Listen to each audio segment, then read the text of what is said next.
That's what we played. People that played comp were crazy to me. Just crazy. You make me sick. Everybody loves the new game, Old World. Everybody wants to learn about how Adam, Pete, and Danny told me that Old World charm starts now. And hey, here we are with episode 13 of that Old World Charm. Welcome to our cold open. We did it. We did it. We did it. We're back. Adam spent 18 episodes talking about how we needed to make it to episode 13 to be legitimate. We're here. We did it. Yeah, we did it. We will 100%. This will 100% not be our last episode because the magic number has been reached. You have to. Apparently, when I first started podcasting, nigh on seven years ago, they said if your podcast makes it to 13 episodes, you are probably in it for 100. Mm-hmm. And whilst I'm not ready to commit to 100 episodes with these two absolute piles of excrement, I am here for one more at least. Hello, boys. How you doing? That's so rude.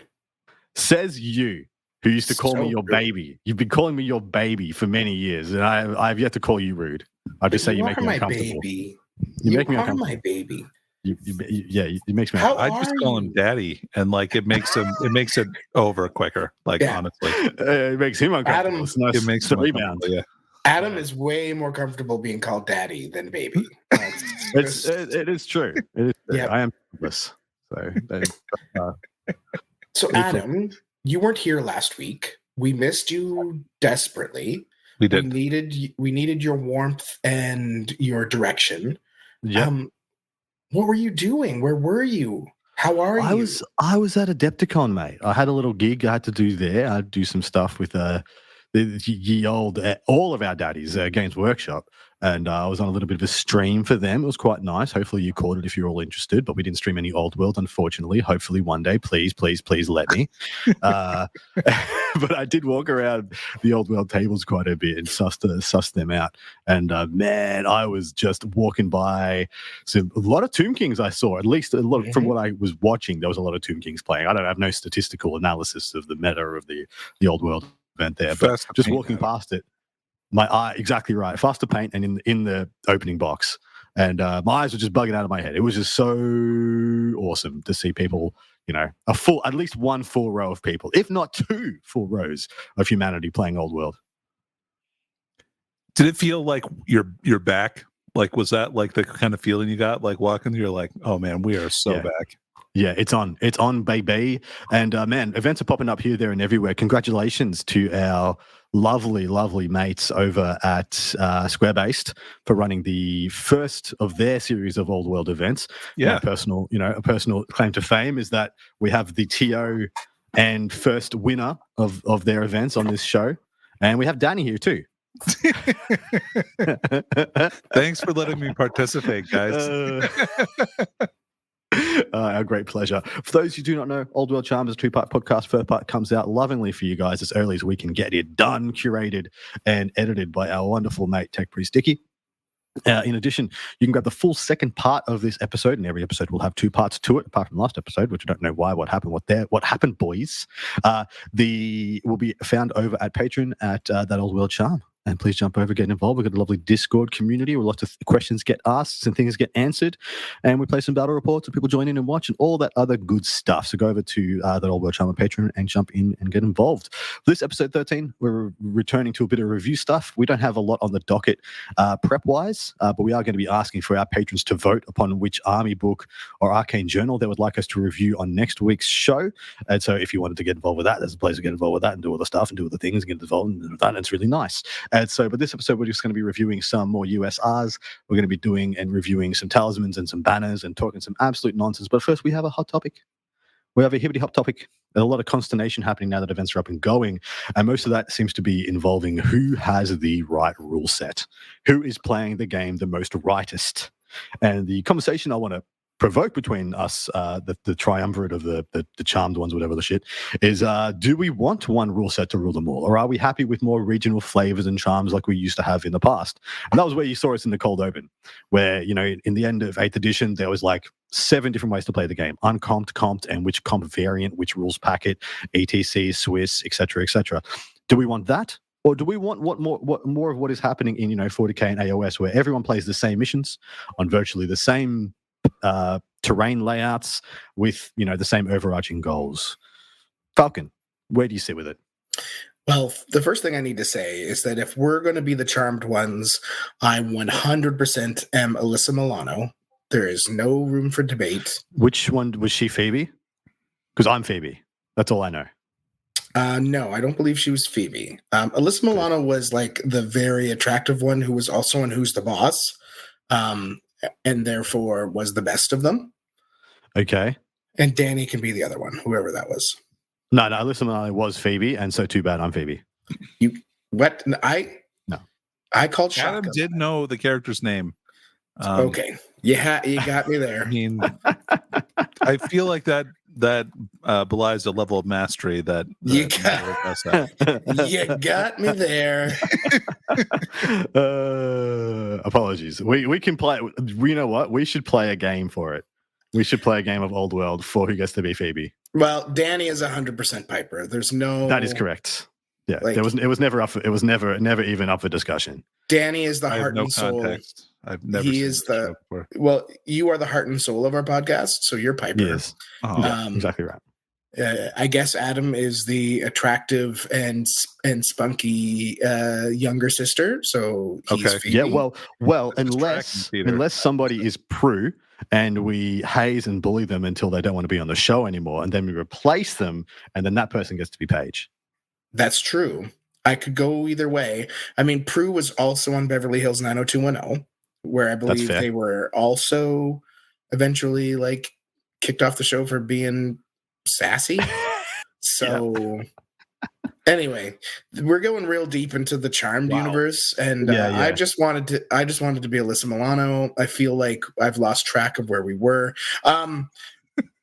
How do we play this game? I think personally, as a person who enjoys structure but also loves variety, what I would love in my heart of hearts oh my God. is for a singular rule set. I would that's kind of what I want. Yep. I don't mind other rule sets existing, and I think they should. I just only want to play one of them. Okay, so you are happy for people to regionally play what they like, but you yourself will be Adam, finding one we are that you not like going to and tell the sticking Swedes what to do. The Swedes, with it. We wouldn't dare. they made up like an 80-page They're going to tell us what to do. Yeah. Yeah, They made they up do. an 80-page document on how to play 8th edition that I used once and was like, why are we doing this? The uncomped is perfectly fine. Just live our best lives. You sick bastard. And they're going to do it again. They probably already Dude. have. Whereas I played Swedish comp virtually the entirety of my 8th edition experience was almost entirely with Swedish comp and or a derivative.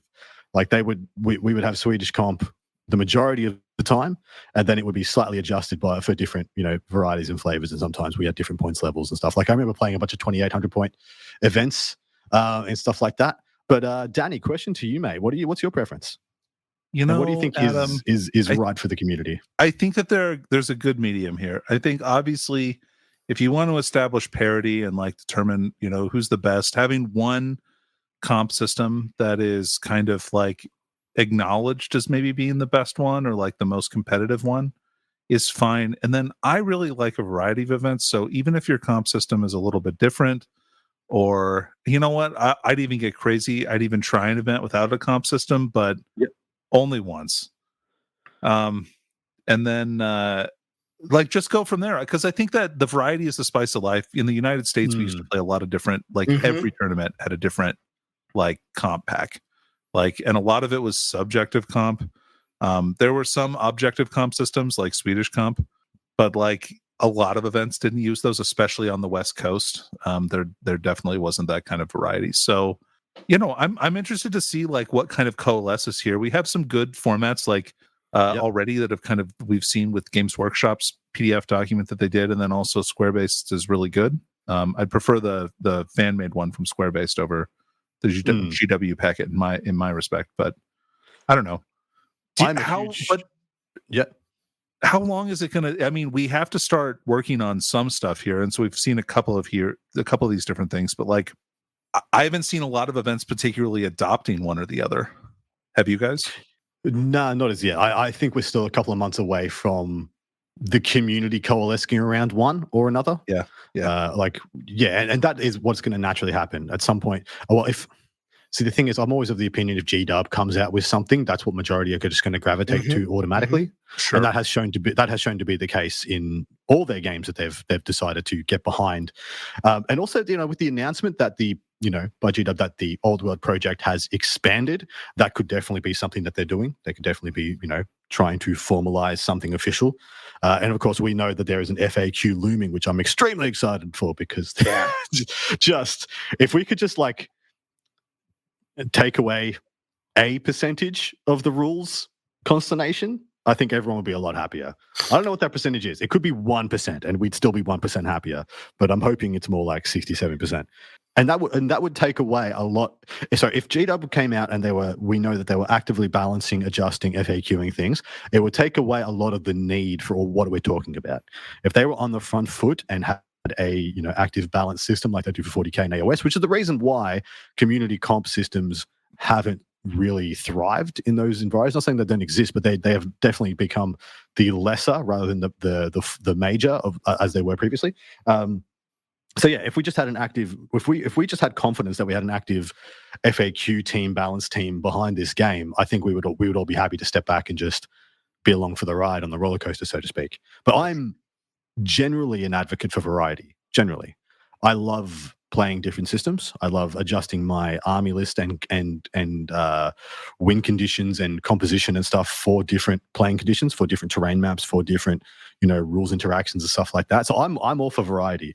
But I've found that after our third rule set of 40K being homogenous, it is starting to get a bit freaking dull. Yep. Straight up, starting to get dull.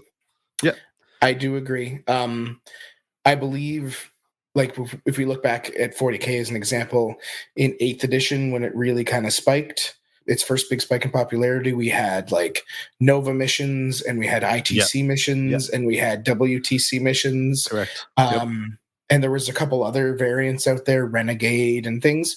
And I did like that quite a bit. Like when I started doing statistics, I was splitting them out by mission type. And while there wasn't a lot of variance in what was good, there was a lot of variance in play, right? And like what, like it spiced up the play styles just that much to make it a little more interesting. So I do definitely give you that.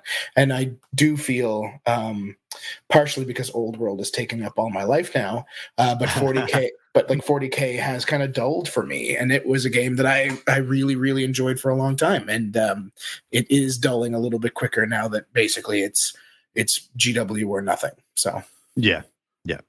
Well, I'm happy you can see that as well, because that's definitely what I've been seeing and feeling in the community. Despite I'm generally feeling pretty excited for 40K still, but that's only because I thrive off the variety. Me playing Old World has actually invigorated my 40K experience rather than diluting it. Because when I only had 40K, I actually got pretty disillusioned and was doing other stuff. But now I've got Old World going on as well, like, and 50-50 juggling them. I'm actually more excited for both, which is kind of weird and just shows the level of ADHD that's active in my experience, my world experience. But anyway, Danny, if GW was to release a packet, what kind of things would you like in it? Would you like it to be like a balanced data slate like we have for 40K and AOS, or would you prefer it to just be something like a general's handbook, which says this is how we're playing the game for the next 6 months worldwide? Ooh, man, good question. I guess to me, I would rather have it be a compact, just so we don't end up with super samey battlefields all the time. I actually would like to have a little bit more variety in the battlefields. I'm actually kind of disappointed about not having anything in the middle of the table. So That's a bummer to me. I don't know. Like, what did you think of? So what's that? I'm sorry. How did you feel about the square-based solution, square-based thing, where you have three, and then one person gets dismisses one of them, and then the other person picks one of the two? I think that goes after a roll-off. Is that how it goes? I'm not sure. I haven't read that mission pack. Is that an update? I didn't see that in the original one. I think that's how they were deciding it on the day. And I think he forgot to put that in the mission pack, and I think I heard him say that he was literally just telling people that's how it's going to be played on the fly at the time. Okay. That'd be fine. So, and apparently one of those three always had a middle piece. Ooh, yes. So that was in the original mission pack. It was something I actually talked to Rob about. Rob had sent me that mission pack a few months ago. I want to say like 2 months ago, maybe. And asked my opinion, and I said I wished, because they had, I believe, 3 maps for every mission, and I'd said I really wished more of them had a central piece or 2 central pieces of terrain. And like their explanation was, in the core rulebook it says you shouldn't do that. You shouldn't have anything within that 12-inch square. And I hate that. I actually I understand why, now that I've played, 24 games or more of the game, because like some of the rules break down real quick when terrain gets involved. But having that giant open space in the middle really makes, I find, especially with certain armies, for really boring deployment. Because like it's very easy to deploy and counter deploy when there's a giant space in the middle. Yeah. And it's real easy to there's no thought process going into how am I going to play around the terrain, because it's not relevant in most situations. So I do wish, and I'm glad that they implemented a couple more map options with terrain in the middle. I wish GW would do the same. I wish they would kind of say, for a tournament pack, if they were to release a tournament pack, that say, other than Watchtower, here are a couple other scenarios where there's a piece of terrain, or even like most of the terrain is centralized and the outer edges are really the only places you can go, because I think it just spices things up. Yeah, I am finding a lot of the time there in the matchups that I'm seeing, because I'm trying to watch as many games as I can, and also played a good handful now. One player is a player who gets to move in their first turn, the moving phase, and the other player is like, I can't move forward. And I think just having a hill in the middle changes a lot of that metric and a lot of that interaction, because it kind of sucks. Like you look down and you're like, well, this is obviously a melee matchup, and I'm either overmanned, undermanned, or overmatched on my main battle line units versus their main battle line units.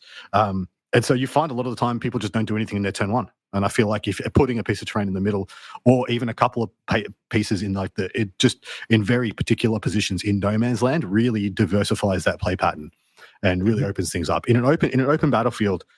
And things get pretty dull at times, where you're just like, okay, we both just move up. One of us gets the charges off, one of us doesn't, and the game kind of is over from there. Or someone just moves up, blows straight through, or doesn't, gets countercharged, and the game's over from there. And so, yeah, I think terrain is a huge way of doing it. And plus, the fact is that terrain rules for the old world are actually really good, and so we should use them. The other thing I'll say about terrain versus no terrain, the change to how charges work with your maximum charge ranges, it makes like you being within someone's charge range like vastly more reliable for that charge to go off, right? Whereas before there was always that will they, won't they, when you had the 2d6 and like the average is a 7, I might roll a 12. So now it's a little bit easier to counterplay the charge with a lot of units, and it does make for the cat and mouse isn't as exciting in the midfield, because like charges are much more rarely failed unless terrain is involved. So all right, so we have identified that if we were to see a unified something, we would want terrain replacement to be one of the dot points to hit. Let's see if we can cook up 2 more dot points that we would definitely want addressed in some unified document from the Games Workshop. Danny, you got another one you can think of? Yeah, I mean, so terrain setups, army composition. Yeah, what kind of stuff would you see in army composition? So I don't know. I've been, first of all, I'm not necessarily a huge proponent of merely playing at 2,000 points, but I also think that there are some really good arguments for like some additional limitations on some of the problematic units in the game. Yep. So I think like characters on dragons specifically are probably still are an issue. Yep. And I also think that like the only thing that's really good against them, like I think the illusion is probably too powerful.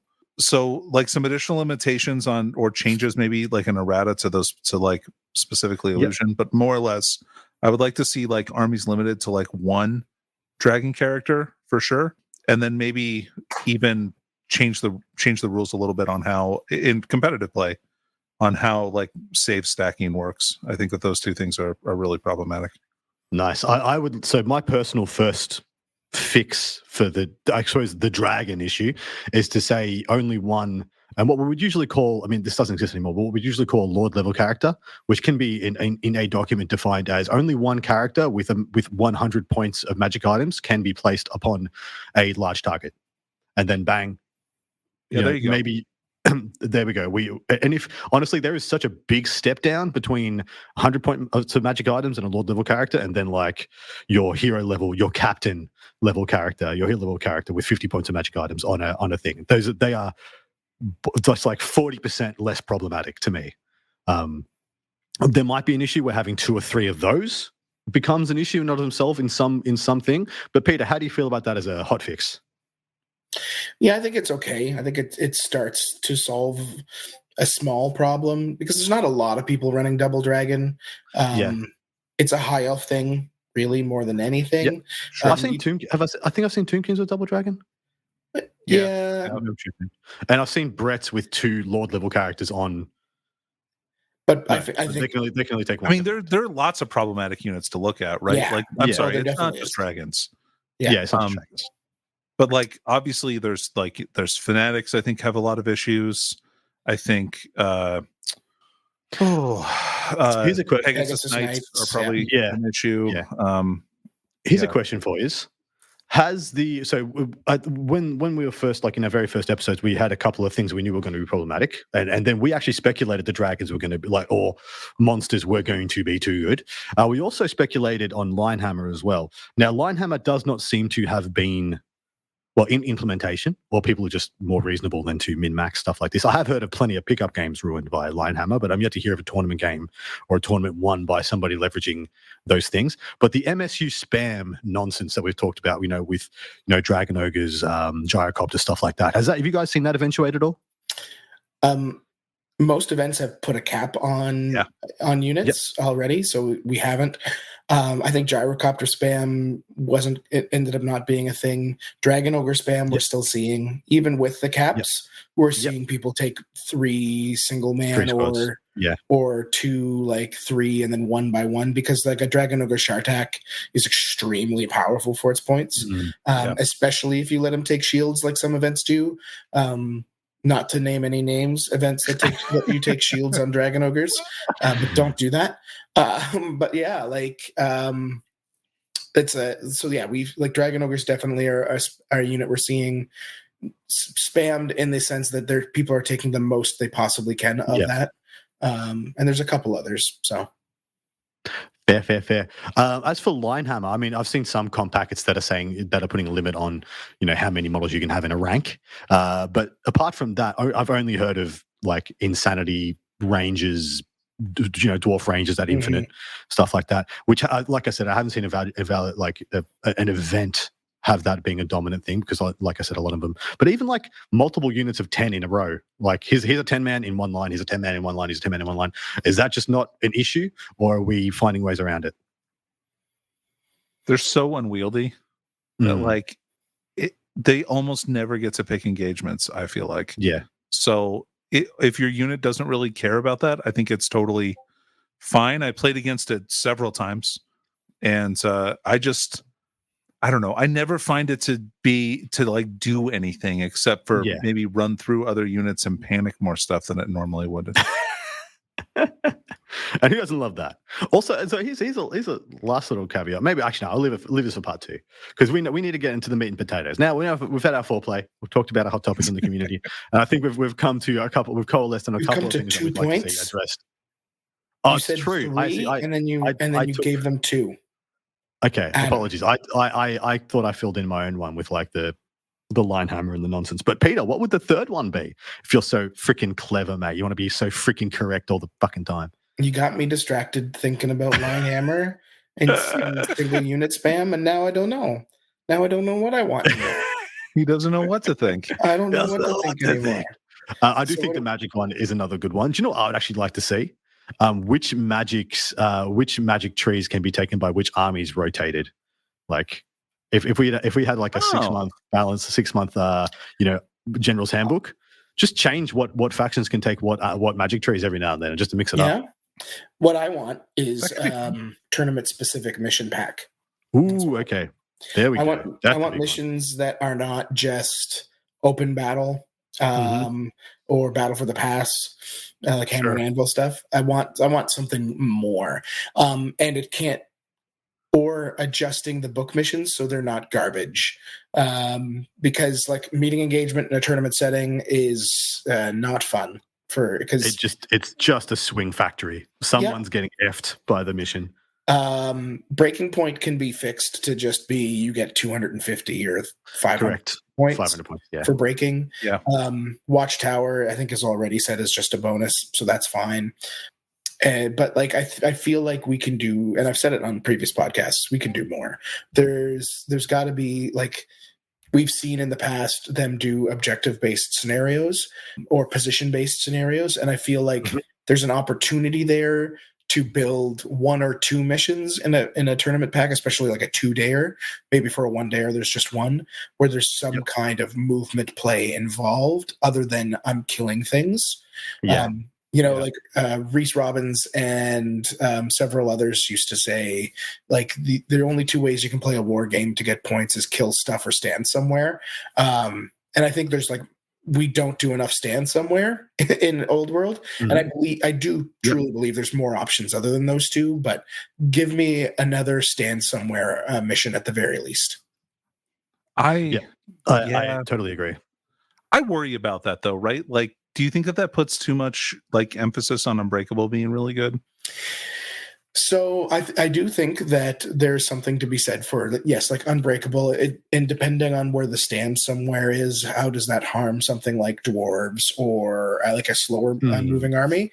But I do believe, and like helps armies like wood elves. So like I'm not saying I'm creating the mission right here on this podcast in the second, but I feel like if you put enough effort and time in to making the rules appropriate, you could make a balanced mission that has like a movement or a stand somewhere aspect to the game, without like when you say hurting like the rest of the armies. When you say stand places, I mean like end of the game scramble, or do you mean progressive as like I have more units with ranks in this quarter of the table and therefore get this many points per turn? I feel like both are options. I want both. And I think like it's an easy thing to do. That it sounds easy, but it'll probably need a little bit more work on paper to make it balanced. But yeah, because of the reasons that Danny brought up. So. I've written a bunch of missions for various narrative, both old world and both 8th edition of 40k, fantasy and 40k. And one of my favorite ones was you get an amount of points for being the person with the most fortitude in no man's land, in your deployment zone, in your opponent's deployment zone, and you get like absolutely F all in your deployment zone, like let's say 100 points, at the end of turns 2 through 5, and then a turn 6 scramble, and then it's like 250 for no man's land, and then it's 500 points if you have more fortitude in your opponent's deployment zone than they have in their own, and stuff like that. And then it just breaks up the game, and it still gives like dwarves and slow armies a place to play. Like they can try and play the midboard, they can definitely try and hold down their own deployment zone and deny their opponents the 500. But stuff like that, I think, adds a lot to the game. And then you can just set which turns you want that stuff relevant on. You can just have that as last turn of the game. These points are up for grabs. And what do you mean by fortitude? for the listeners.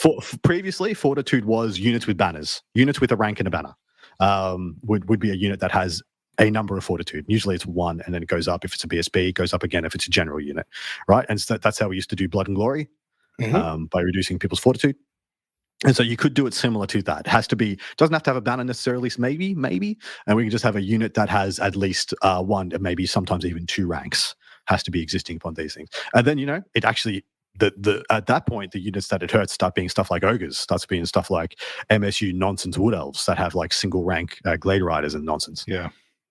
And so, it really changes a lot of the metrics. But anyway, I absolutely 100% agree. I would like to see standardized and variety in terrain formats, mission structure, and then just a taking off the top of the problematic units. I don't think there needs to be wholesale balance in any way at the moment, even though I do think there are some pretty erroneous external balance issues between, like, here's a shooting unit that costs 1 million points, and here's another shooting unit with the same profile that costs a quarter of the points, for example. So there is some stuff like that, but I'm more than happy for that stuff to sit and lie and be thematic faction-based elements of different armies. But I would really like to see the top cut off, like the top 10% of problematic stuff. I want to see turned down. Anyway, I don't want points changes yet. Me either. I don't think anybody really wants that. That's pretty much what I was saying. I don't think we're anywhere near wanting that soon, but 100%. A small FAQ or a rider just to be like, we understand that this, like, a dragon should be good. It's a freaking dragon, but we want the game to be fun still. So that kind of stuff. All right, gents, let's get into reviewing some USRs. We're going to be starting on page 174 with Motley Freaking Crew. The hair metal band of the Universal Special Rules. Units with this special rule may include models of the same type that are equipped with equipped differently to one another, and or models of different type that fight together in a single unit. If necessary, the army list entry for such units will be accompanied by a brief explanation of the unit's composition. And so this is just to denote that you can have, man-eaters being one of the best examples. You can have 3 man-eaters in a unit, and they're all equipped completely differently. Like, here's one with a great weapon, here's one with an extra hand weapon, here's one with an iron fist, for example. But is Motley Crew a good rule, gents? If you can really abuse this rule to your advantage, and you probably should, if you have units with this rule, because it's just a good rule for splitting up attacks, and it changes who actually dies in the front rank a lot of times, because like with casualty removal, you have to remove them equally between the different models in the unit. So like if you have some of the guys armed with shields, or some of the guys armed with great weapons, or some of them with both, you have to like distribute between these different groups, and then fighting casualties have to come out of like models in the fighting rank, but like evenly. So there's like some weird ways that you can kind of really mess with like your opponent's ability to kill all of the models that they want to, which is very powerful. I really like this rule specifically in Tomb Kings, when you have like the big, in the Royal Host, you have the big combined archer and spearman unit. I think that unit's pretty cool. So sick. Yeah. Peter, thoughts? Black Orcs are amazing already. This makes them better. The new Badlands Ogres, I'm really excited to see people try to use it with them. Yeah, it's great. It's an amazing role. I think I'm going to take some of those Badland Ogres in my Dark Elves, Peter. I think that's a good unit for them. Get out of here. What banner are you going to give them? Straight out of here. What banner are you going to give them, though? Oh, what banner? Oh, sorry. I don't know. Like, I already give the banner of Hargoneth to like one of my units, which is like, it's probably the best 25-point banner in the game. I will say that. I think it's phenomenal for -1 AP to all attacks. Oh, really so good. Banner, get out of here. Get out. Right here. 25 points. Get out of here. Anyway. Cold-blooded banner is pretty cool if you like have to take a critical leadership test. You get to roll an extra dice on it. Yeah. Something like that. All right, Peter, take it away. You got the next one. Move and shoot. A weapon with the special rule can be used in the shooting phase, even if the model equipped with it marched this turn. Outrageous. It's amazing. So in previous editions, skirmishers were what had this rule. Otherwise, it had to be specifically written. Now it's only move and shoot. And there's a couple weapons that have it. I believe throwing weapons and javelins have it built in. It makes skink skirmishers absolutely stupidly good, as well as a couple other units in the game. if you can take it, you should take it. It's so good. Next up is move or shoot. I'm taking this one because it's boring. And it says it all in the title. With the special rule, a weapon with special can be used in the shooting phase of the model equipped that moved for any reason during this turn, including rallying and reforming. Self-explanatory. It says it all in the box. And this is on the majority of things, I find, is this is more often than not one of the rules on your shooting weapons. And yeah, pretty impactful. But moving on. Danny, up next. We got move through cover. Models with this special rule do not suffer any modifiers to their movement characteristic for moving through difficult or dangerous terrain. In addition, a model with this special rule may re-roll any rolls of 1 when making dangerous terrain tests. What did we learn about this several weeks ago? So this doesn't affect your ability when you charge, when you have to move through difficult terrain, to take the lowest of the 2 dice instead of the highest. It just changes that you're not -1 to your movement when you move through difficult terrain. You'd think that it would. You'd think that it would allow you to not charge with the penalty, but it does not say that. It explicitly does not say that. Hearts were broken, shields were shaken, and Wild Riders did not get to charge that game. And Peter, a single tear rolled down Peter's eye. I was there. Sad. I was there, mate. It was rough. It was a rough day at the office. Anyway, multiple shots, Peter. Multiple shots X. A weapon with a special rule can either fire a single shot as normal or can fire a number of times as shown in brackets after the name of the special rule. Show here's X. If multiple shots are fired, each roll to hit suffers an additional -1 to its hit modifier. All models in a unit equipped with weapons with the special rule must fire either a single or multiple shots. Where the number of multiple shots is generated by a dice roll separately for each model. Generally pretty good, although I have found, like, on stuff like lead belches, it has been pretty rough, meaning that if I want to do the multiple shots, because lead belches roll to hit and then they roll the number of shots. Is that how a lot of these work now? No, lead belches are one of the exceptions. Pretty unique. Yeah, you have weird rules, dude. Yeah. Yeah, I know, very, very strange. You don't have the multiple shots rule. You have a single shot that turns into multiple shots, which is better, so you don't suffer the way better. Way better. It's more swingy, right? It is. Yeah. It's very hard to calculate how many shots a lead belch is going to get. I played with them once, and like they are they are a pokey machine where you're just like, do I get all the bars? Do I get four different things, and nothing actually happened? Yeah, I play a lot with multiple shot weapons with repeater crossbows, and I'm almost always rolling as many dice as I can so that I get a more like average result over the course of my shooting. Is what I've found.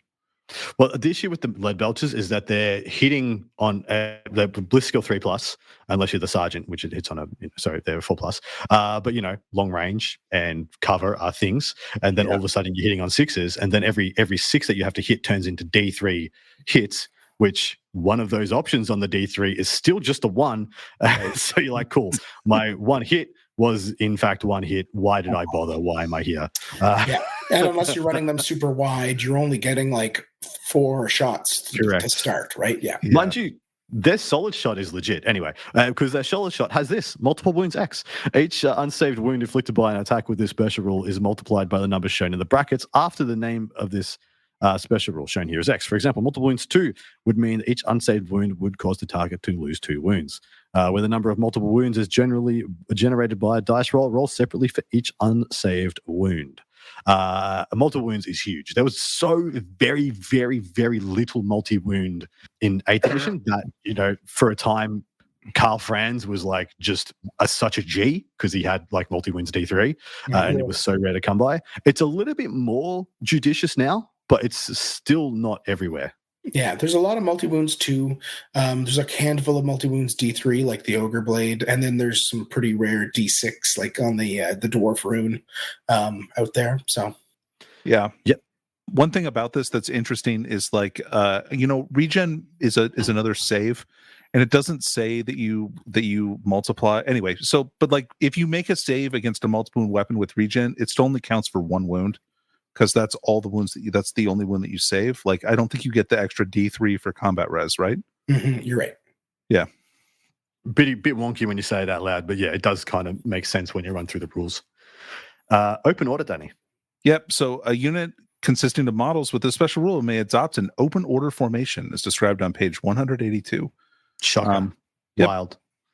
crazy. Does exactly what you say. I'll do poison attacks. We'll just keep going here. How about that? Let's smash it. Do it. Poison attacks. Yeah, twofer. If a model with poison attacks rolls a natural 6 when making the hit-to-hit roll, then that hit will wound automatically. Unless otherwise stated, a model with that special rule may use it when making both shooting and combat attacks. Any spells casted by the model are unaffected, as are any attacks made with magic weapons. Note that if an attack needs a hit roll of 7+, or hits automatically, the special rule cannot be used. Still sick. Still It's so freaking good. Yeah, it's unbelievable that this is one of the best offensive special rules that you have available to you in the game. Except when you're me and you take Hagbane arrows, because then you can expect to never roll a 6 ever again in your life. It's so funny that people have the urban legends with poison attacks, because I've heard you say that you've drowned people with skink darts. Oh, yeah. And But just not taken off the Hagbane. table. And then Hagbane is just like a nothing burger for you. I love that. Other so than much. in our game. Brings me joy. Other than in our game. Yeah. When you got like 7 on Overwatch, and I lost 2.5 Yetis on the freaking stand and shoot. Yep. I was there for that. Disgusted. Eight guys stand and shoot, 7 6s. The end. The I end was for like, Adam's game. What the fuck just happened? But yeah, if you have a cheap anything unit that can take poison shot, anything, you can just take poison. That unit is just like 30% freaking better than you think it is. Yeah. You had the Beastman banner, the new Orc banner is great.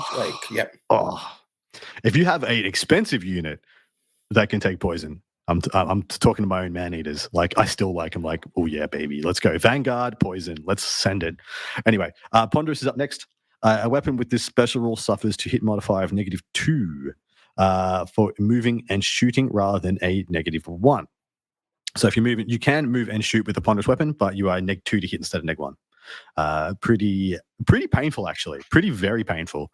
That usually will put you to hitting on 6s for long range. If you are BS4, like if you are average good shooting, you are now hitting on 6s, which kind of blows. But hey, better than 7s. All right, Petey, quick shot. Quick shot. A weapon with the special rule does not suffer the -1 to hit for moving and shooting. In addition, they can always stand and shoot regardless of how close the enemy is to them. Sexy. I like it.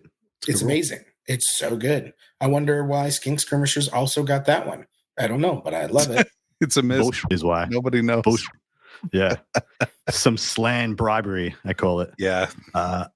You're up next, Danny. All right, we got Rallying Cry. During the command subphase of their turn, if they are not engaged in combat, this character may nominate a single fleeing friendly unit that is within their command range. The nominated unit immediately makes a rally test. If this rally test is failed, the unit may attempt to rally again as normal during the rally subphase. Fantastic. So it's a chance to pre-rally. Yeah, it's a double chance to rally essentially. But who has this as standard? There's a lot of like Lord level characters or Captain level characters for armies that just get this. In Empire, Wood Elves, almost every army. I should say almost. Probably about half the armies have some kind of character with this ability. It's pretty good. I have yet to see it played though, because I think everyone just forgets. Or at least I assume everyone just forgets. Can't rally if you're dead. Wow. Fair. Random attacks is up next. Models with this special rule do not have a normal attack characteristic. Instead, a dice roll is given, D3+1, for example. Each time a model with this special rule attacks in combat, roll the dice to determine the number of attacks it will make, then to hit as normal. If a fighting rank contains more than one model with this special rule, roll separately for each, unless specified otherwise. Anything good in the game right now that has random attacks, apart from Fanatics? Forsaken? Oh, yeah, Forsaken, absolutely. Yeah. Good call. Danny, up next. Sure, we got random movement. This is bullshit. This is FAQ, like absolute money. It's just FAQ treasure trove. Models with the special rule move during the compulsory movement subphase. They cannot march or declare a charge. They can wheel to change direction, but cannot perform any other maneuvers. If the model is able to make contact with an enemy during the compulsory move subphase or whilst pursuing, it may do so and counts as having charged. The model aligns against the enemy unit and stops moving. A unit charged in this way must hold.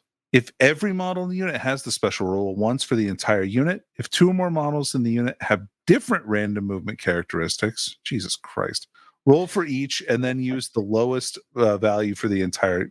What possible thing has 2 different random movement values in the same? They're just shoring up issues that are never going to happen, because there was no reason for you to do that, because you're always nerfing the hell out of one of your random movers, because you're tanking what the better one just gets tanked every time. But why is random move BS, Peter? Well, there's a lot of loopholes right now with it. So one that a lot of people have been using, and it's up in the air as to if it's legitimate. By the way, it's not.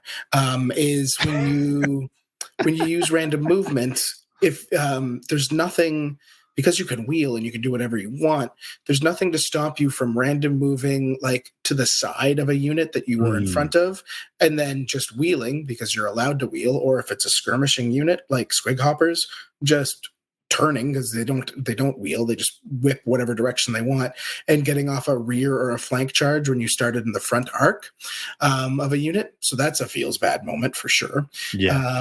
Also, because you can wheel, in the past and previous editions with random movement, you basically had to go straight forward in that direction. You wheeled and then rolled, essentially. Yeah.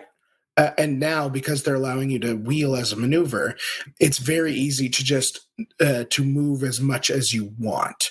So if you have like a 3d6 inch random mover and you have an enemy unit that you want to hit that's 12 inches away and you only roll a 4, there's nothing stopping you from saying, well, I'm just going to wheel on the spot my 4 inches and stay where I am. Just going to freaking spin. Right? Yeah, going to Beyblade. They're going to Beyblade on the middle, right where they are. Yeah, so there's lots of theme song. Lots of kind of jank you can do with it. Interestingly, if you read in the movement phase rules, it says that if a unit has a random move, any unit that moves in the compulsory movement phase cannot move again in the remaining moves phase, which means that you can't use arcane urgency on these guys or anything that double moves them. So that's something to keep in mind. But yes, random movement. There's a lot of little jank that I expect we're going to see at least some FAQ'd very soon. Yeah, 100%. This is for all the reasons that you've said and more. All right, up next we have Regeneration X Plus. A model with a special rule can make a regeneration save. The armor value of a regeneration save is shown in brackets after the name. Bless Plague of Rust. A regeneration save can never be modified by the AP characteristic of a weapon and can be made in addition to armor save and a ward save. However, any wounds saved by a regeneration save are counted for the purposes of calculating combat res. I would love this to be FAQ to say you get either a ward save or a regeneration save. You don't get both. I don't like the three save mechanic. I just think it's too ripe for absurdity. But this is a very strong rule and a hallmark linchpin of numerous armies, in addition to just being the reason that Troll Horde of the new Arcane Journal is probably just good, right? In a lot of hands. But how do we feel about regen as a mechanic, Danny? I think it's actually really like regen in a bunch of ways. It's got a pretty good benefit, but there's actually a downside here too. Even if you make the save and like regenerate the wound, it still counts for combat resolution, so it doesn't feel as bad when your opponent doesn't kill a model because of it. And they're still generating that combat res, which is a lot of times what they want. Yeah, fair. All right. It is weird that flaming attacks don't affect it though. Like correct. Yeah. They could make flaming attacks legitimately good if they just gave that back to them. Because right now, flaming attacks, I just do not see the point. I also don't like that Wyvern bosses now can have 4 saves. Oh, yeah. Piss off. Piss off with that nonsense. Get out of here. Get out of here. 25 points to get out of here. Yeah, Danny, sticking with you, mate. Regimental unit. All right, so regimental unit. Oh man, you're giving me all the good ones. You can double down. You can double down. You can back can be accompanied by detachments. See page 282. 282. Wow. Fantastic. Then we've got requires 2 hands. This is a rule I'm not familiar with at all. A model cannot use a shield alongside a weapon with a special rule during the combat phase. A shield may still be used against wounds caused by shooting or magic during other phases of the game. No. Beautiful. Nothing special or spicy there. Nope. Peter, you're right. Peter is getting the better of these. Reserve move, mate. What a great rule. Tell us about it. Yes, unless it's charged, marched, or fled during the movement phase of its turn. A unit with this special rule may make a reserve move at the end of the shooting phase of its turn, after all shooting has been resolved. A unit making a reserve move moves as described in the basic movement rules. It may maneuver normally, but cannot march. Beauty. You get to move again. Move, shoot, move, baby. It's great. You did Shoot it. and scoot. Shoot and scoot. Do it. So freaking so bonkers. So bonkers. I actually don't. I wish this was on less units. I think it's actually too judiciously given away. I think only like the best archers, best shooting units in the freaking game, and then like some fast cav should be able to do this. I feel like there's too many models with this rule. I love that they were like, with vampires, they were like, hey, listen, so undead can't march unless they're vampires, but also we gave half the units in this book reserve move because we felt bad. Correct. That's so Is that cool with you? Is that cool, guys? We also gave you like 18 banners and magic spells that also give you reserve move, just in case you felt you were moving too slow. Correct. And then dwarves, haha, suck it. Stay where you are. Hey, we gave dwarves drilled. If you wanna march, you can march real good, 9 inches even. Yeah. Watch out. Definitely requires 2 hands. Anyway, scouts. Units with this special rule may be deployed after all other units from both armies. They can be deployed anywhere on the battlefield that's more than 12 inches away from an enemy model, not an enemy deployment zone, which is nice. If deployed in this way, scouts cannot declare a charge in their first turn. If both armies contain scouts, roll off. A roll-off should determine which player deploys scouts first. The players then alternate placing scouting units one at a time, starting with the player who won the roll-off. Scouts are good. Turns out Vanguard is better. I just think Vanguard is just better than scouts in 3/4 of the reasons. And for some reason, Scout costs more than Vanguard on most of the upgrades units that I'm taking it on. You do like it better? Vanguard? Yeah, I think probably our perspective is different. So Vanguard, you can declare a charge turn 1. Sure. Yeah, absolutely. Yeah. So Vanguard is literally just a free move. And usually on my units, it's 1 point for Vanguard, 2 points for Scout. And I get that. That makes sense. I'm playing a lot less aggressive units. So for me, I wouldn't want to charge stuff a lot of times turn 1. Bitch ass standing units, you mean? Yeah, I get it. What? Oh, God. Fair. But if you look at say Deepwood Scouts or Skinks or Chameleon Skinks or any shooting unit, it's amazing for scouts to have the scout rule or gutter runners, things like that. Yeah. Yes, I understand that your dumb saber tusks probably would prefer Vanguard, but that's only it's particularly better if you're not cheating and you're saying you're starting in skirmishing formation instead of deciding after I've deployed my scouts. But that's a whole other thing. Look, I didn't even know what you're talking about. You didn't at the time either. I still don't. I committed none of that to memory, and I refuse to now, on principle. But no, you're absolutely correct. And yeah, you make a good point there, Danny. Even despite my hazing, you're absolutely right. Sometimes Scout is just flat better, especially on shooting units where there's no restriction to where you put it. Like you can just put your units behind your opponent's army. If it's in hammer and anvil, you got to deepen up the opponent's zone. And listen, hilarious. Just if you can take both on a unit, you should, because then you get the best of both worlds. You scout, you position, your opponent goes first. You say, well, that's not what I wanted. And Vanguard straight back. Get out of there. I'll just leave. Thanks. I'm just get out of here. Yo, get out of here. I got places to be. With that. Anyway, I love you, Danny. It's fine. You can tell us about Shield Wall now, though. All right. Thank you. Once per game, during a turn in which it was charged, a unit with this special rule that is arrayed in a close order formation and that is equipped with and chooses to use shields may give ground rather than fall back in good order. That's pretty nice. It's almost like better than stubborn sometimes. Yeah. That's the comparison, right? Yeah. So nice. Yeah, it's a cool rule. If you have it, that's good. I don't know that I'd always pay points for it if that's what you have to take it with. I think in some situations it's extremely valuable. Me too. All right, skirmishes. A unit consisting of models with a special rule may adopt a skirmish formation. Lol, congrats. Good for you. Definitely should be used on saber tusks. Peter, tell us about stomps. Stomps. You get a number of stomp attacks equal to the number in the brackets after it says stomp attack. These are attacks that happen after every other attack is made in combat. and they don't roll a hit. You just roll a wound. You just say, "Hey, buddy, I'm going to kick you in the face," and you do it. And it used to be that you could only stomp littler stuff. Now you just stomp whoever you want. Yeah, man.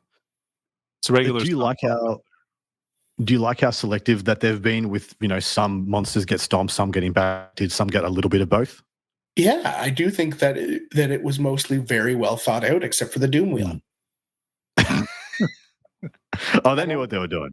They were making the worst book of the edition. I think when they looked at the Doom Wheel, they were like, "We have 5 minutes to get this shit out the door. People didn't like what Zap did in previous editions because they didn't understand it. So we're just going to make it worse. And then we're going to give this unit just like 2 stumps and D3 impact hits and call it a day."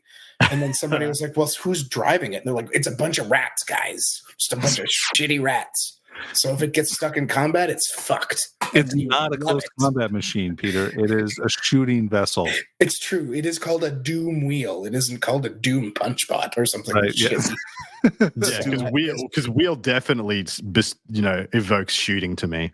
Yeah, it's not a fight wheel. It's not a fight wheel. True. There we go. Where does I go in Doom Punch Bot? Fuck, Peter. What is wrong with you? It's a squared circle, boys. It's a squared circle. Squared circle. Okay.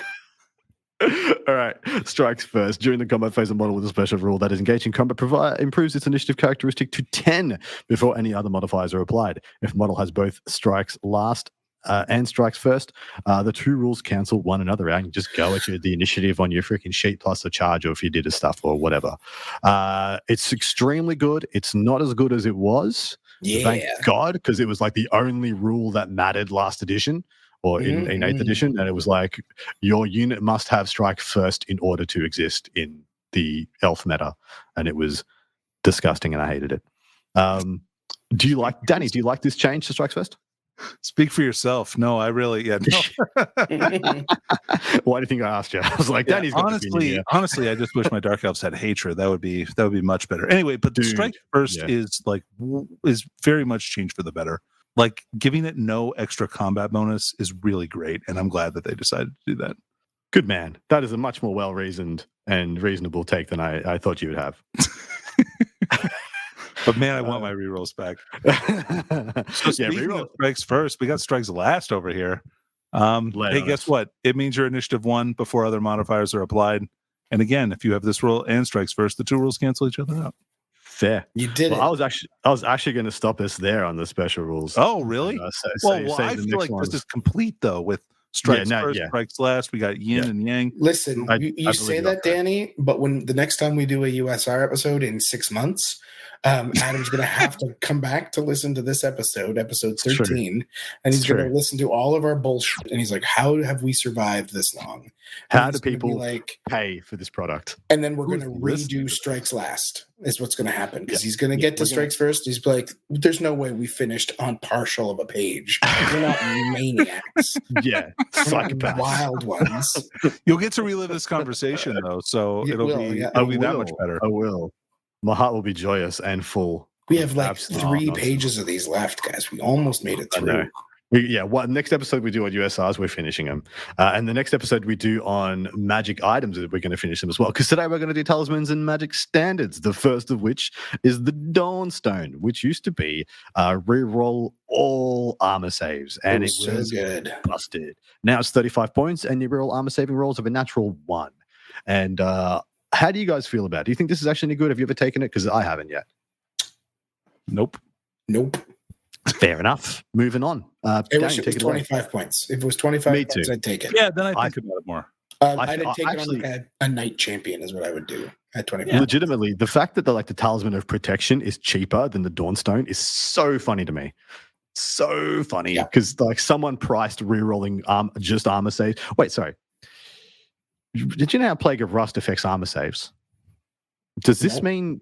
correct, right? This doesn't affect ward saves or regeneration saves. It says armor saving rolls. Yeah, because we're talking about armor values. We've got a crazy old world. So the Plague of Rust thing is because Plague of Rust impacts armor values, and ward saves and regen saves are also armor values, and they don't specify what is what. So because Plague of Rust doesn't say a specific armor value, people can argue that it affects all of them, which probably isn't the correct way to think about it. But you know what? Absolutely is not. Sometimes I like to think that maybe I could kill a dragon one day without spending 1 billion points. Fair. It's a dream. Anyway, I know someone was going to ask that, so I made sure we spoke to it. Danny, baby boy, take it away. We got the TOP, the Talisman of Protection, clocking in at a TOP. hefty 30 points. The Talisman of Protection gives its bearer a 5+ ward save against any wounds suffered. Yeah, boy. I take this like almost every game. I haven't written a list without it yet. It's so good. Too freaking good. All right, continuing on. Peter, I know you got the Paymasters coin. I love this. Okay. Let's go. Let's do it. I'm ready. Paymaster's coin. This heavy golden coin may not be enchanted, but its weight in its owner's pocket certainly inspires heroism. So this is just a fucking dollar. This guy is It is. It's the a dollar. guy. Yeah. The guy's got a loony in his pocket. If you're from Canada, oh, maybe it's a quarter, and he's just like rubbing it up real good, and it's nice and heavy. It's a $1 and do in then Australia. He's got a single and it's- $1 do in his pocket. Single use, so once per game, the bearer of the Paymaster's coin can re-roll any failed rolls to hit made during the combat phase. This is like a pet magic item of mine for certain units. I love it because Warhammer Fantasy Battle, Old World, there's a lot of variance with your special characters, right? Often you only have 4, maybe 5 attacks, and they're high quality attacks. Mhm. But the time you need them to actually do the thing they're supposed to do, they fail you, and you roll 4 ones or some other shit. And that's where the Paymaster's coin kicks in, and you just say, just this once, you're going to do what I ask you to do, buddy. And it smooths out that variance for that turn when you need it most, and I love it. I take it a lot on Source Old Bloods with either the Zunki sword or the Scimitar of the Sun Resplendent, so that my 6 to 9 attacks, I just have a better chance of getting through on a turn where they whiff. So I love analyzing the Paymaster's coin, not because of what the thing actually does, but it tells me a lot about the design structure and weighting of things in the old world. Mhm. In 8th edition or 7th edition or 6th edition, you would find a Paymaster's coin equivalent, in a lot of books, where it would be maybe not full rerolls to hit, but it would, there'd be something that gave you hatred that you couldn't get rid of, or something just gave you hatred for one turn, or just a rerolls to hit something or other. And this is more expensive than I feel like those things generally were. Those things were usually, in my mind, 10 to 20 points. And this is once per game. And so I really feel like they have identified that rerolling the hit roll is just a baller-ass thing in the old world. And I think they are correct. I mean, what was the first thing you said, Danny? I want my rerolls back, because rerolls are just seem to be very hard to come by. The swings and roundabouts of the old world will not be mitigated by us. That's what they've stated, or not very often. All right. Obsidian Lodestone at 20 old points. A model may purchase up to 3 Obsidian Lodestones. A model that bears a single Obsidian Lodestone has a magic resistance of -1. A model that has 2 magic resistance is -2 and -3, etc. Obsidian Lodestones are a common magic item, just like the Paymaster's coin is. And for 20 points, I am slapping them on just about any unit that is more than 350 points in cost, is literally getting one of these. Every unit of more than 3 Mournfang gets a freaking Obsidian Lodestone in my army. I refuse to have what happened to them in my game versus Simon happen again, where I had a unit of 5 Mournfang taken completely out of the game because they had the freaking illusion spell put on them for 4 turns. And so these are in the cut, and sometimes I'm taking 2 of them. I've yet to take 3 of them in a list, but most of my armies have 1, if not 2. How are you boys feeling about it? I took it on my Dragon Rider because I couldn't fit in the Spell Eater X, and I'm embarrassed to say that I was going to take the Spell Eater X. Yeah, you make me sick. No, it's fine. It's fine. No, it's great. I mean, Adam, you and I talked about it like literally the night after you played Simon, and I said you should probably think about doing that because I think it is a valuable item on these really expensive units that you want to do stuff. You're turning because Miasmic Mirage is cast on an 11, so it's a 60% cast on level 4. You're knocking that down to a 40. Right away, right? 40% chance. I mean, there's variance there, but So like that's a big hit already. You're also making it easier to dispel because you're knocking it those 11s down to or 12s down to 11s, etc. So yeah, it's well worth the points if you're investing heavily into a hard hitting fast unit. I have also looked at this as a way to, if I really wanted to not. So, I mean, I'm speaking this from an Ogre's perspective, and your mileage will vary with this take. But with my magic light or magic-less lists, adding a bunch of magic resistance seems to be a way to still have an impact in that phase. And I think it's not a bad way for you to consider if you have so I'm considering a unit, a big unit iron guns with a tyrant and a bruiser BSB and having MR2 on that unit. And not having a caster in my army, but just having my army be -2 to cast. Because it takes, like you said, some of the most judicious things in the game from being 60%ers, 65%ers or whatnot, to being like 30 and 40%ers. And that could just be a game-winning solution in some ways. Sure. All right, moving on. Who wants to take the Luckstone? Who's up next, actually? Yeah, sure, I'll do it. Danny, do it. Luckstone, extremely common magic item, 15 points, single use. The bearer of a Luckstone can re-roll a single failed armor save for 15 points. Man, that's a lot of points for this. Yeah. I would much rather this and the Dawnstone. So, okay, this should be for once per game, you can re-roll all armor saves this phase, like shooting phase or fight phase, and have it be 35 points instead of the Dawnstone. And then I would be like, still no. It's trash. Yeah. No dissenting opinions forthcoming. All right, moving on. Into the magic standards. Peter. The banner of iron resolve. No regiment that stands beneath the banner of iron resolve has ever fled from the foe. You get stubborn for 50 points. Have you seen anybody? I haven't seen anybody take this yet. And considering how we used to windmill slam Crown of Command into every freaking list that could take it last edition, what is so different about this? Well, stubborn is fall back in good order, and it's once per game, right? So that's changed a lot. You're paying 50 points for a once per game item, essentially, is what you're doing, and that kind of really decreases the value. Also, we're putting a lot more points into characters, which in this, at least in this state of the edition as we're in now, and we have less points for stuff. So I find we're seeing less magic standards in a lot of lists, and the ones that we're seeing are like hyper efficient, and this just isn't hyper efficient. I could see the use for it. Like if you ran this in a list, I wouldn't slap you in the face, That's nice. But at the same time, don't run it in the list unless like you have a real solid plan and you're going to write it out for me with citations so that I can fully understand it. I'm not even sure this should be 20 points. 50 is... I think 20. I'd do it at 20. I'd take this at 20. Good to hear. Yeah, I could see that. Danny, baby. Go for it. Razor Standard, 40 points. A unit carrying the Razor Standard gains the Armorbane 2 special roll. So 6 is to hit on this unit, and this is not Armorbane in combat, it's just Armorbane. So you get this for your shooting attacks too. So if you put it on a unit with longbows, like they're Armorbane 3, so 6s are -3. Man-eaters. It's kind of cool in pistols. That. Yeah. Man-eaters with double pistols, baby. Yeah, I like that too. Armorbane 3. I was thinking I would put this on Seaguard if I were playing High Elves. Yeah, I'd put this. There's a lot of stuff I could think of. Like if you're like maxing out like a whole ton of attacks, so you're getting those 6s more often. I can see like some high value targets for this. Sure. All right, Rampaging Banner, 30 points. When a unit carrying the Rampaging Banner declares a charge, re-roll the charge roll. 30 points is totally acceptable for that bonus, and it's pretty good on a big unit of Cav that can't afford to not make combat because it's too many points. And you're only going to get like 1 or 2 chances if your opponent has good redirectors. Like you need to just make sure that one opening connects. So I think Rampaging Banner is pretty good.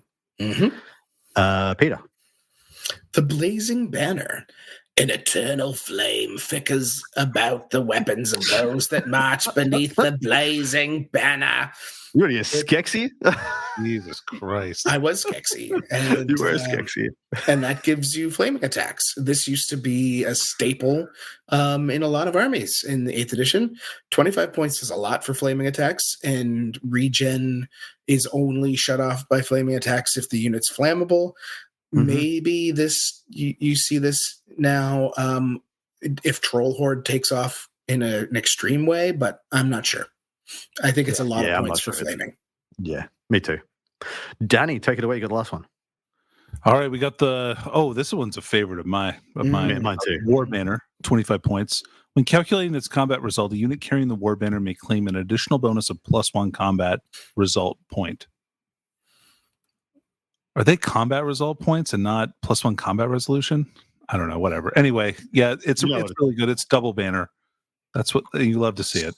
Yeah. So good. And so a unit, did we still count banner plus BSB, yeah? Yeah. Yes. Yeah. Sorry. So you can just have like before ranks, you can have 4 starting. Yes. Right? Because you have close order, two banners in the war banner. You're just like, I am starting at 4 plus my ranks. So it could be just starting at 6. Yep. And there are so many super swingy. I've seen so many super swingy combats that are like 1 or 2, one way or another. And they should be, when you look at the units, like this unit should absolutely destroy this other unit and like they only win by 2. Like it's pretty wild. Yeah. Anyway, I like the war banner. And that's going to bring us to an end of the episode. We did it. We did episode 13. It's finished. It's done. You can all rest now. It was only slightly ridiculous. I only swore at my compatriots a couple of times. I swore a lot near the end as I was getting tired, and I apologize to all the children that are listening to this. I know that Seamus is going to bleep them out more appropriately than Dickie does. Yeah, he will. And I really appreciate that. Thank you, Seamus. And Dickie, go fuck yourself. I hope you're having a good time in Boston. Me too. I hope you're having a wonderful holiday, Dickie, with your family. And on that note, please come over and join us over in part 2. We're going to be answering our listener questions from last week's Arcane Journal episode regarding the new Orc and Goblin Arcane Journal, which has got some really spicy stuff to unpack. And also we're going to be talking to a couple of lists you gentlemen may have run and or played games into or against.